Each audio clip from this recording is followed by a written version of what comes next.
Allah SWT surat Al-Qasas শেষ আয়াতে বলেছেন সুম্মা লাতুসআলুন্না ইয়াওমাইযিন আনিন নাঈম। অতঃপর লাতুসআলুন্না অবশ্যই দুইবার প্রত্যয়বাচক শব্দ নিয়ে এসেছে। লাভটাকে কতটা সাগিরা শব্দ আছে যেটি অত্যন্ত জোরালোভাবে আল্লাহ সুবহানাহু ওয়া তাআলা মানুষকে নিশ্চয়তাবাচক শব্দ দিয়ে হ্যাঁবাচক এবং প্রত্যয়বাচক শব্দ এর অর্থ বহন করে এবং ইন্না আছে এটি অতি আগে মতে দুটি শব্দ দিয়ে আলোচনা করছে সুম্মা লাতুসআলুন্না ইয়াওমাইযিন আনিন নাঈম। আর অবশ্যই আমি মানুষকে তাকে দেওয়ার নিয়ামত রাজি সম্পর্কে জিজ্ঞাসা করব। আল্লাহ সুবহানাহু ওয়া তাআলা আমাদেরকে সৃষ্টি করেছে, দুনিয়াতে পাঠিয়েছে এবং দুনিয়াতে পাঠানোর পর থেকে শুরু করে দুনিয়াতে পাঠা বলতে মা গর্ভের জগৎ থেকে হচ্ছে দুনিয়ার জগৎ। আল্লাহ সুবহানাহু ওয়া তাআলা ফেরেশতারা রূহ ঢুকে দেয় 4 মাস বয়সে মায়ের পেটের জগতে, তখন থেকে আমি দুনিয়াতে চলে এসেছি। প্রত্যেকটি মানুষ দুনিয়াতে এসে কি নিয়ামত রাজি লাভ হয়েছে প্রত্যেক বিষয় সম্পর্কে আল্লাহ সুবহানাহু ওয়া তাআলা কিয়ামতের দিন জিজ্ঞাসা করবেন। সুম্মা সাবিলা ইয়াসসারা, এরপরে আল্লাহ সুবহানাহু ওয়া তাআলা তাকে এই দুনিয়াতে কত সুন্দরভাবে পাঠালেন, সুন্দরভাবে মায়ের গর্ভ থেকে দুনিয়াতে আসলো, কি নিয়ামত মায়ের মুখে আল্লাহ দিয়ে দিলেন এবং তার যত্নের ব্যবস্থা করলেন। তার চক্ষু কর্ণ হৃদয় তার প্রত্যেকটি অঙ্গ প্রত্যঙ্গ আল্লাহ সৃষ্টি করে তাকে দুনিয়াতে পাঠালেন এবং তা সুষম করলেন। আল্লাহ কত সুন্দর করে মানুষের শরীরকে সাজিয়েছেন, নিঃশ্বাসের ব্যবস্থা করেছেন। এই নিঃশ্বাস সম্পূর্ণ সম্পদ, যা পয়সা টাকা দিয়ে কিনে পাওয়া যায় না। যদি কিন্তু মানুষ আল্লাহ সুবহানাহু অমূল্য করে দিয়েছে, মানে মূল্য লাগে না, এত দামি সম্পদ মানুষ কিনতে পারবে না, আল্লাহ এটা বেশি করে দিয়েছে। অনেক কিছু আমরা কিনে খাই, কিন্তু এই পানি এবং এই অক্সিজেন মানুষের আল্লাহ সুবহানাহু অমূল্য করে দিয়েছে। প্রত্যেকটা অঙ্গ প্রত্যঙ্গ, কর্ণ চক্ষু হৃদয় অন্তর হস্তপদ যা কিছু রয়েছে মানুষের শরীরে, যে চর্ম রয়েছে, ত্বক রয়েছে, ত্বকের উপরে যে লোমের ব্যবস্থা করেছে, প্রত্যেকটা অত্যন্ত সূক্ষ্ম জ্ঞান এবং উপকারিতা রয়েছে মানুষের জন্য। মানুষের চক্ষু দিয়েছেন দেখার জন্য, ঘ্রাণ শক্তি পাওয়ার জন্য নাক দিয়েছেন, জিহ্বা দিয়েছেন কথা বলার জন্য, যেগুলো দুনিয়াতে কিনে পাওয়া যায় না। আল্লাহ সুবহানাহু ওয়া তাআলা আমাদেরকে হেডে কর্ম করার জন্য পা দিয়েছেন, 2 হাত দিয়েছেন। 2 হাতে কর্ম করার জন্য একটি না থাকলে আমরা তার অসুবিধা বুঝতে পারি, পায়ের একটি না থাকলে তার অসুবিধা বুঝতে পারি, শরীরের আঙ্গুল যদি একটি না থাকে তাহলে আমার কি বেমানান লাগে। কর্ম দিয়েছেন শ্রমণের জন্য। আল্লাহ সুবহানাহু ওয়া তাআলা মানুষের প্রত্যেকটা এই বিষয় সম্পর্কে জিজ্ঞাসা করবেন। আল্লাহ এত নিয়ামত রাজি দিয়েছেন যে মানুষ গণনা করে তা শেষ করতে পারবে না। ওয়া'আম্মা বিনি'মাতি রাব্বিকা ফাহাদ্দিস, আর তারা অবশ্যই আল্লাহ সুবহানাহু ওয়া তাআলার নিয়ামত সম্পর্কে তারা আলোচনা করে বা সেগুলো নিয়ে তারা স্বীকৃতি দেয়, একে অপরের মাঝে বলাবলি করে, সেগুলো নিয়ে আল্লাহ সুন্দর করে। এগুলো মুমিন বান্দাদের কর্তব্য। আল্লাহ সুবহানাহু ওয়া তাআলা বলেন যে আমার নিয়ামতকে গণনা করে তোমরা শেষ করতে পারবে না। এজন্য তিনি বলছেন ওয়া ইন্না তাউদ্দু নি'মাতাল্লাহি লা তুহসুহা। সূরা আল-ইমরান আয়াত ইব্রাহিম 34 নম্বর আয়াত, যে তোমরা যদি নিশ্চয় যদি আমার এই নিয়ামতকে গণনা করো তাহলে তারা তুহসুহা, কখনোই নিশ্চয় তোমরা শেষ করতে পারবে না। তাই আজকে যে যারা বলে থাকে যে আমরা 18,000 মাখলুকাত, তারা কিন্তু গুণে শেষ করে ফেলেছে। 18,000 মাখলুকাত বলে যারা নির্ধারণ করে ফেলল, তারা আল্লাহর এই নিয়ামত সৃষ্টিকারী তারা হয়তো গুনে ফেলেছে, অথচ আল্লাহ তাআলা বলছেন তোমার গুনতে পারবে না। তাহলে বোঝা যাচ্ছে এই কথাটি, এই মশলাটি কোরআন হাদিসের বিপরীত, সরাসরি কোরআনের আয়াতের বিপরীত। আল্লাহর নিয়ামত তোমরা গুনে শেষ করতে পারবে না। আল্লাহ সুবহানাহু ওয়া তাআলা এক জায়গায় বলেন, দুই সূরাতে এই কথা বলেছেন। এজন্য সম্মানিত উপস্থিতি, আমরা সর্বদা আল্লাহ সুবহানাহু ওয়া তাআলার এই নিয়ামতগুলো শুকর করব। আল্লাহ আমাদেরকে এই নিয়ামতের প্রতিনিয়ত তার শুকরিয়া জ্ঞাপনের তৌফিক দান করেন। এজন্য বলি আলহামদুলিল্লাহ। আমরা নামাজের শুরুতে প্রতি ওয়াক্তে সূরাতে আলহামদুলিল্লাহি রাব্বিল আলামিন পাঠ করি এবং প্রত্যেক ভালো কাজের করে যখন নিয়ামত পেয়ে থাকি তখন আলহামদুলিল্লাহ বলি। তো শুধু যদিও শুকর করে আল্লাহ একটা নিয়ামতেরও কিছুই শুকরিয়া জ্ঞাপন করে শেষ করা যাবে না। আল্লাহ সুবহানাহু ওয়া তাআলা আমাদেরকে তার নিয়ামতগুলো দিয়েছেন, তার মধ্যে কতিপয় যেগুলো আমরা মোটা দাগে দেখতে পাই, আমরা একটু সাধারণভাবে যেগুলো আমরা ফিল করি, সেই নিয়ামতগুলো হলো কর্ণ, চক্ষু, হৃদয়, অন্তর। আল্লাহ দিয়েছেন অন্তর, দিয়েছেন অন্তরে চিন্তা ভাবনা হয়, চক্ষু দিয়েছেন চক্ষুতে দেখি, এবং শ্রবণ শক্তি দিয়েছেন। যেটা আল্লাহ বলেন ওয়ালা তাকফু মা লাইসা লাকা বিহি ইলম, তোমরা সেই বিষয়ে পিছিয়ে পড়ো না, সেই বিষয় নিয়ে তোমরা কথা বলো না, সেই বিষয় নিয়ে তোমরা মুখ খুলো না। মা লাইসা লাকা বিহি ইলম, যে বিষয়ে তোমাদের কোনো জ্ঞান নেই, মিথ্যা কথা বলো আল্লাহ সম্পর্কে আর যে কোনো সম্পর্কে না, আল্লাহ তাআলা রাসূল সম্পর্কে, দিন সম্পর্কে, দুনিয়া সম্পর্কে যে কোনো বিষয় নিয়ে এমন কথা বলো না যে এই বিষয়ে তোমার প্রকৃত জ্ঞান নেই। জ্ঞান ছাড়া ফতোয়া কি করবে না, জ্ঞান ছাড়া কোনো তথ্য দেওয়া যাবে না। প্রকৃতপক্ষে সঠিক জ্ঞান লাভ করার পরে তার এই জিহ্বা বা ইলমের বিষয়, আল্লাহ সুবহানাহু ওয়া তাআলা আমাদের জিহ্বা দিয়েছেন, জিহ্বা দিয়ে সত্য কথা, জিহ্বা দিয়ে বলেন। ওলামায়ে কেরাম বলছেন যে এমন একটি বিষয় জিহ্বা, যে জিহ্বা যত পৃথিবীতে বিষয় রয়েছে যেগুলোকে কারাবদ্ধ করতে হয়, এই জিহ্বা সবচেয়ে কারাবদ্ধ থাকার উপযুক্ত একটি বিষয়, সবচেয়ে অপরাধী একটি অঙ্গ। যে জিহ্বা দিয়ে মানুষ পৃথিবীতে অশান্তি সৃষ্টি করে, জিহ্বার মাধ্যমে যত মানুষের মনে দুঃখ দেওয়া বলেন, দেশে বিদেশে রাষ্ট্রে অশান্তি সৃষ্টি করা বলেন, ভুল ফতোয়া দেওয়া বলেন, মুনাফিকি কথা বলা বলেন, আর মিথ্যা সত্য যা কিছু হয় জিহ্বার মাধ্যমে। জিহ্বা দিয়ে মানুষের মধ্যে যুদ্ধ বিগ্রহ শুরু হয়ে যায়, জিহ্বা দিয়েই তার উৎস। এটি সঠিক ব্যবহার একান্ত জরুরি। আল্লাহ তাআলা বলেন ইন্নাস সামআ ওয়াল বাসারা ওয়াল ফুআদা কুল্লু উলাইকা কানা আনহু মাসউলা, নিশ্চয় তোমাদের শ্রবণ শক্তি, বাসারা তোমাদের দৃষ্টি শক্তি, এবং তোমাদের ফুআদা তোমাদের যে অন্তর রয়েছে, এই সব কিছু কুল্লু উলাইকা কানা আনহু মাসউলা, আল্লাহ সুবহানাহু ওয়া তাআলা এই সকল কিছুকে প্রশ্ন করবেন। কিয়ামতের দিন এই সকল সম্পর্কে, নিয়ামত সম্পর্কে আল্লাহ সুবহানাহু ওয়া তাআলা জিজ্ঞাসা করবেন যে এর সঠিক ব্যবহার করেছিলে কিনা।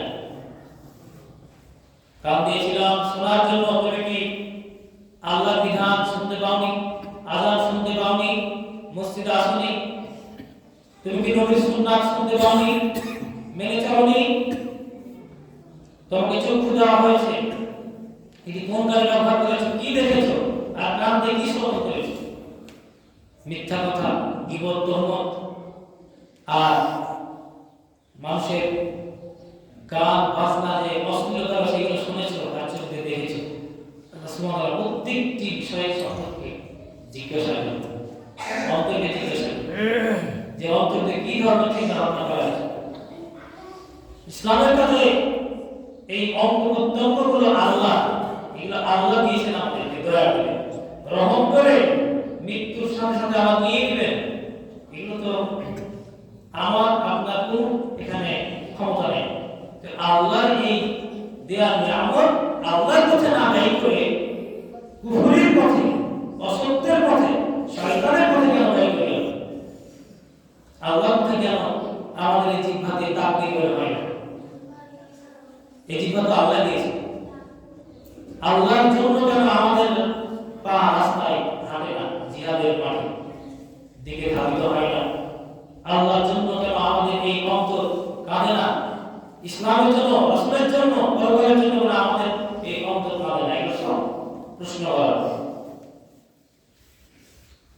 ইবনে আব্বাস রাদিয়াল্লাহু আনহু ব্যাখ্যা করছেন এই আয়াতের, হুয়াল আবদান ওয়াল আসমাউ ওয়াল আবসার, এটি হলো সিহাতুল আবদান, শারীরিক সুস্থতা, এবং আমরা যে সুস্থ কর্ণ এবং চক্ষু পেয়েছি, এই সুস্থ এগুলোর নিয়ামতের হিসাব আমরা নেবেন। আল্লাহ সুবহানাহু ওয়া তাআলা এভাবে আমাদেরকে তিনি কোরআনে স্পষ্ট করে দিয়েছেন যে এই হিসাব দেওয়ার জন্য প্রস্তুত থাকুন। আল্লাহ রাসূল সাল্লাল্লাহু আলাইহি ওয়াসাল্লাম আবু হুরায়রা রাদিয়াল্লাহু আনহু থেকে বর্ণিত, তিনি বলেন,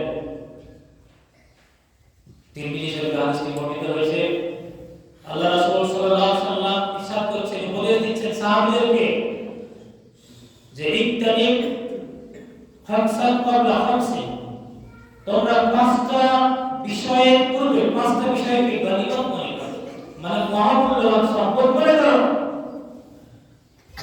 খুবই গুরুত্বপূর্ণ কথা। সুর, তাল, চিৎকার দিয়ে কোনো লাভ নেই। কথা হলো অন্তরের মধ্যে প্রবিষ্ট করাতে হবে, অন্তরের মধ্যে চিন্তা করতে হবে।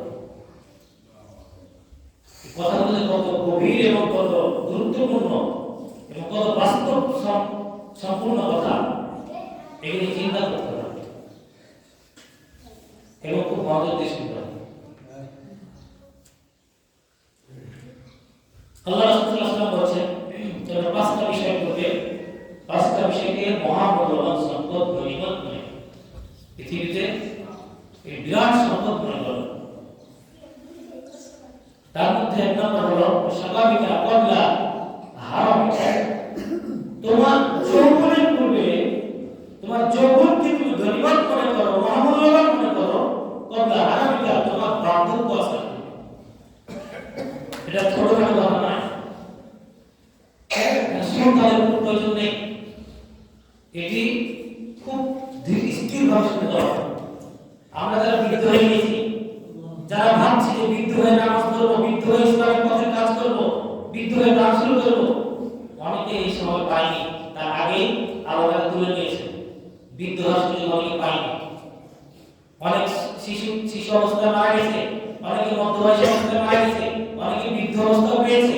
আল্লাহ রাসূল সাল্লাল্লাহু আলাইহি ওয়াসাল্লাম বলেন, আমার উম্মত 60 থেকে 70 এর মধ্যে বয়স পাবে, এটা আনুমানিক। কেউ আগে মারা যেতে পারে, কিছু সংখ্যক আবার কিছু অতিক্রম করতে পারে। এই জন্য ওই অবস্থানে আমরা যৌবন বয়সকে কখনো মূল্যায়ন করি না, কিন্তু এই বয়সটা আমরা বেশি ভালোবাসি। এই বয়সটাতে আমার শক্তি, সামর্থ্য, এই বয়সটাকে আল্লাহ সার্বিকভাবে পরিপূর্ণ করেছেন। এই বয়সের ইবাদত আল্লাহ খুবই ভালোবাসেন। এই বয়সে আপনি যেভাবে দুনিয়াতে কর্ম করতে পারবেন, দুনিয়ার ক্ষেত্রে বলছি, আমি যেভাবে কর্ম করতে পারবো যুবক বয়সে 15 থেকে বা 16 থেকে 40 পর্যন্ত বা 50 পর্যন্ত, 40 পর্যন্ত হচ্ছে যৌবনের শক্তিমত্তা। এই বয়সে আপনি যেভাবে কঠোর পরিশ্রম করতে পারবেন, বিদেশে থাকতে পারবেন, বিল্ডিং এ বিভিন্ন কাজ করতে পারবেন, আপনি এই বয়সটা পার হয়ে গেলে আগে অথবা পরে সেভাবে করতে পারবেন। এই জন্য এই বয়সটা একটা গনিমত এবং অত্যন্ত মহামূল্যবান একটা বয়স। এই যৌবন, এই যৌবন থাকা অবস্থায় মানুষ তার আগে গুছিয়ে নেয়, বৃদ্ধ অবস্থায় যেন বসে খেতে পারে সেটা, কিন্তু পরকালের আগে কোথায়? আসল প্রকৃতপক্ষে যে আগে পরকাল, যেখানে বিপদ আর বিপদ, সেই বিপদ থেকে মুক্তির জন্য আমরা এই বয়সকে কাজে লাগাই না। আমরা ওই বৃদ্ধ হওয়ার আশায় রয়েছি, বৃদ্ধ অবস্থায় নাও বলতে পারি,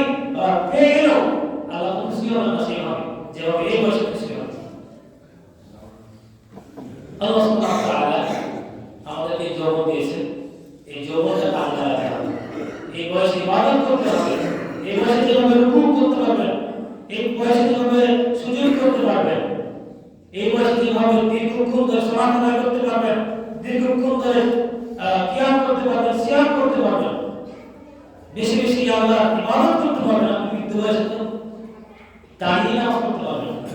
আমাদের মধ্যে এরকম অনেক মুরব্বী আছে যারা দাঁড়িয়ে নামাজ পড়তে পারে, মানে এদের অসুস্থতা হয়ে গেছে, আর ওই নামাজ আল্লাহর প্রিয় না। যদি আপনি যৌবন বয়সকে সুন্দরভাবে কাজে লাগান, তাহলে বৃদ্ধ বয়সে আপনাকে যৌবনের ইবাদতের সমান নেকি আল্লাহ সুবহানাহু ওয়া তাআলা প্রদান করবেন। আলহামদুলিল্লাহ। যদি এই যৌবন বয়সটা, এটি ফেরেশতাদেরকে আল্লাহ বলে দিয়েছেন, তোমরা যারা নিয়মিত আল্লাহর ইবাদত করতে করতে অসুস্থ হয়ে যায়, নিয়মিত জিকির আজকার করে, সকাল সন্ধ্যায় ইবাদত করে, পাঁচ ওয়াক্ত নামাজ আদায় করে, তাহাজ্জুদ পড়ে, এই আমার বান্দা নিয়মিত আজকাল জিহাদ করতে করতে অসুস্থ হয়ে আর পারে না, তাকে সুস্থ অবস্থায় সে যেভাবে করতো সেভাবে নেকি খেতে হবে। এভাবে আল্লাহ সুবহানাহু ওয়া তাআলা বলে দিয়েছেন। তাই এই বৃদ্ধ অবস্থায় একটা অসুস্থতা, কেউ যদি নিয়মিত এই যৌবন বয়সকে সঠিকভাবে কাজে লাগাতে পারি, তাহলে বৃদ্ধ অবস্থায় যদি সে অসুস্থতায় পতিত হয়, তাহলে এই হাদিস তার উপকৃত হবে। সেই যৌবন বয়সের ইবাদতের এই সুন্দর সুন্দর ইবাদত করেছিল, সেই ধৈর্য ধরে কত সুন্দর করে রুকু এবং সিজদা করেছিল, কত দান খয়রাত করেছিল, কত ভালোভাবে ইবাদত করেছিল, সব কিছু এই ভালোভাবে ইবাদত করার সব পরিমাণ নেকি বৃদ্ধ অবস্থায় দিবেন, সে যদি নাও পারে, কারণ আল্লাহ তার নিয়াত দেখছে, আল্লাহ নিয়াত হচ্ছে আপনি। এই জন্য আল্লাহ সুবহানাহু করলেন যে শাবাবিকা ক্বাবলা হারামিকা, তোমরা বার্ধক্যের পূর্বে এই যৌবনকে গুরুত্ব দাও, তাকে অত্যন্ত গরিমাস এবং মহামূল্যবান। যদি হারিয়ে গেল আর কোন কিছুর বিনিময়ে তা ফেরত পাবে। এরপরে আল্লাহ সাল্লাল্লাহু আলাইহি ওয়াসাল্লাম বলেন যে তোমরা তোমাদের ওয়াসিহাতাকা ক্বাবলা, তোমাদের এই সুস্থতা রয়েছে, এই সুস্থতার পূর্বে ক্বাবলা সাকামিকা, তোমাদের যে অসুস্থতা রয়েছে, এটা অসুস্থতার পূর্বে সুস্থতাকে তোমরা গনিমত মনে করো, মহামূল্যবান সম্পদ মনে করো। আমরা হয়তো বৃদ্ধ হইনি বা সুস্থ আছি, যুবক আছি, বা এখন আমরা অতিবৃদ্ধ হইনি, কিন্তু আমরা যে কোনো সময় অসুস্থ হয়ে যেতে পারি। এই যে সুস্থ অবস্থায় আল্লাহ সুবহানাহু ওয়া তাআলার ইবাদত করে নিতে হবে, বেশি বেশি নফল সিয়াম, নফল সাদাকা, নফল সিয়াম, পাঁচ ওয়াক্ত সালাত তো করতে হবে। মুসলমান নিজের পরিচয় দিতে হবে, এটা তো সেই বিষয়ে আলোচনা হচ্ছে। নিজেকে মুসলমান বলতে গেলে পাঁচ ওয়াক্ত সালাত দেখিয়ে তারপরে বলতে হবে আমি মুসলমান, তারপরে বলতে হবে তার আগে না, সেটি কোন আলোচনা। এখানে বলা হচ্ছে এই ফরজগুলো বাদ দিয়ে বেশি বেশি তোমরা কাজ ইবাদত করে নাও। তোমরা হয়তো অসুস্থ হয়ে যেতে পারো, হঠাৎ করে তোমার কোনো একটা অসুস্থতা চলে আসতে পারে, জ্বর হয়ে যেতে পারে, ডায়রিয়া হয়ে যেতে পারে, বা কোনো কঠিন দুরারোগ্য তোমার হয়ে যেতে পারে, ব্যাধি চলে আসতে পারে। অতএব যতক্ষণ সুস্থ আছো বেশি বেশি আল্লাহ সুবহানাহু ওয়া তাআলার ইবাদত করে নাও। অসুস্থ হওয়া এটি একটি মহামূল্যবান, সুস্থতা মহামূল্যবান একটি সম্পদ, সকলের জন্য সমানভাবে। এরপরে আল্লাহ সাল্লাল্লাহু আলাইহি ওয়াসাল্লাম বলেছেন ওয়া গিনাকা, তোমাদের ধন সম্পদের পূর্বে ক্বাবলা ফাকরিকা, তোমাদের এই যে ধন সম্পদ রয়েছে, এখন পকেটে টাকা আছে, এখন ধার হয়েছে, এখন বেতন পেয়েছে, বা যার যেভাবে হোক যখন পকেটে টাকা থাকবে তখন সঙ্গে সঙ্গে দান করে। ওই বেশি আলোচনা করতে গেলে দাম, মানে দাম থেকে বিরত হয়ে যাবে, দেখে আলোচনা করে দেখে দান করে যায়, এরকম কথা যত কমে যায় তার দাম তত কমে যাবে। দান যখনই হাতে টাকা থাকবে, বাড়িতে সম্পদ থাকবে, ধান যার যে সম্পদ থাকবে, সেখান থেকে দান করে দাও। হয়তো তোমার এমন অসুবিধা আসবে, হয়তো এই সম্পদের উপর আল্লাহ গজব দিতে পারে, ধ্বংস হয়ে যাবে, অথবা তোমার পরিবারের উপর এমন অসুখ দিবে তোমার এই সম্পদ ব্যয় হয়ে যাবে, তুমি আর দান করতে পারবে না, অথবা তোমার এমন কিছু আল্লাহ তাআলা অসুখ মানে ব্যবহার করে দিবে যে তুমি আর দান করার সৌভাগ্য লাভ করতে পারবে না। আর দান করলে ওই সব বিপদ দূর হয়ে যাবে, যে আলোচনা আমরা পূর্বে অনেক করেছি। তো আল্লাহ সাল্লাল্লাহু আলাইহি ওয়াসাল্লাম বলছেন যে তোমরা দান করো, তোমাদের গরিবের হালত চলে আসতে পারে, মানুষ গরিব হয়ে যেতে পারে, এখন টাকা আসতে পারে, সে নিঃস্ব হয়ে যেতে পারে, তখন সে বলবে এগুলো কথা একটা মুখ রোচক কথা, থাকলে দান করতে হবে, থাকে তখন দান করি না, তখন ওই কথা বলা আসে থাকলে দান করতে। তো আল্লাহ সাল্লাম কত মূল্যবান কথা বলেছেন যে তোমরা গিনাকা কবলা ফাকরিকা, তোমরা যখন তোমাদের সম্পদ থাকবে তখন দান করে নাও, তোমাদের ফকিরি হওয়ার কথা বলছে। এরপরে আল্লাহ সাল্লাল্লাহু আলাইহি ওয়াসাল্লাম বললেন ওয়া হায়াতাকা কবলা মাউতিকা, তোমাদের মৃত্যু আসার পূর্বে এই জীবনকে গনিমত মনে করো। এই জীবনটা একটা মহামূল্যবান সম্পদ মানুষের জন্য, এই জীবনটা একটা মহামূল্যবান সম্পদ। মৃত্যু হয়ে গেলে আর সুযোগ নেই, যখনই মালাকুল মউত চলে আসবে তখন বলবে ফায়াকুল রাব্বিলাম আখাতানি ইলা আজালিন করিম, সে বলবে যে আল্লাহ আমাকে একটু ইলা আজালিন করিম, সামান্য অল্প করিম মানে করে অল্প সময় দাও, ফাআসসাদদাক ওয়া আকুম মিনাস সালিহিন, যাতে আমি দান করে ফরসিটা পাই। সে দেখবে মৃত্যুর সাথে সাথে দান করার কি ফজিলত রয়েছে, এটি যখন সে দেখবে তখন সে বলবে না যে আমি নামাজ পড়ে আসবো, সে বলবে না যে আমি অমুক করবো তমুক করবো, সে আল্লাহর নাম দেখে বলবে যে আমি একটু সময় দাও, আমি দানটা করে দিচ্ছি।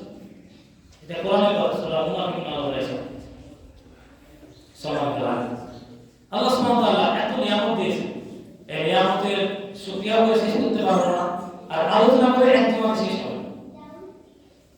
আল্লাহ সুবহানাহু ওয়া তাআলা এই নিয়ামতের কথা বলতে বলতে আরেকটি আল্লাহ সাল্লাল্লাহু আলাইহি ওয়াসাল্লাম নিয়ামতের কথা বললেন 5 নম্বর, যে তোমাদের সুস্থতাকে তোমাদের অসুস্থ হওয়ার পূর্বে গনিমত মনে করো। এভাবে তিনি 5টা বিষয় আমাদের জন্য খুব গুরুত্বপূর্ণ কথা বললেন, যাতে আমরা ক্ষতিগ্রস্ত না হই। এবং তিনি আমাদের যে নিয়ামতগুলো দিয়েছেন এগুলো তিনি আমাদের স্মরণ করিয়ে দিয়েছেন। তিনি বলছেন যে আলাম তারা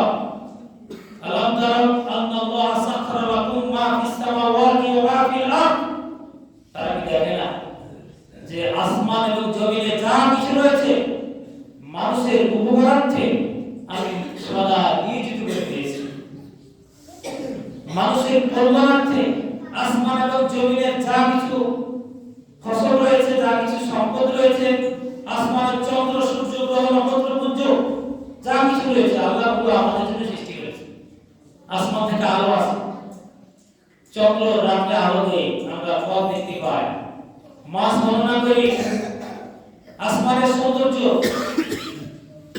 আসমান থেকে সূর্য আল্লাহ সুবহানাহু ওয়া তাআলা সৃষ্টি করেছেন, সেখান থেকে আমরা দিনে আলো পাই। এই আলো দিয়ে আমাদের খাবার, গাছপালা সবকিছু বৃদ্ধি হয়। যদি সে আলো না থাকতো তাহলে এগুলো কিছু জন্মিত না। আলোচনা এইভাবে সৃষ্টি করেছে সমাজে বসে। আল্লাহ তাআলা নিয়ামত বলে শেষ করা সম্ভব নয়।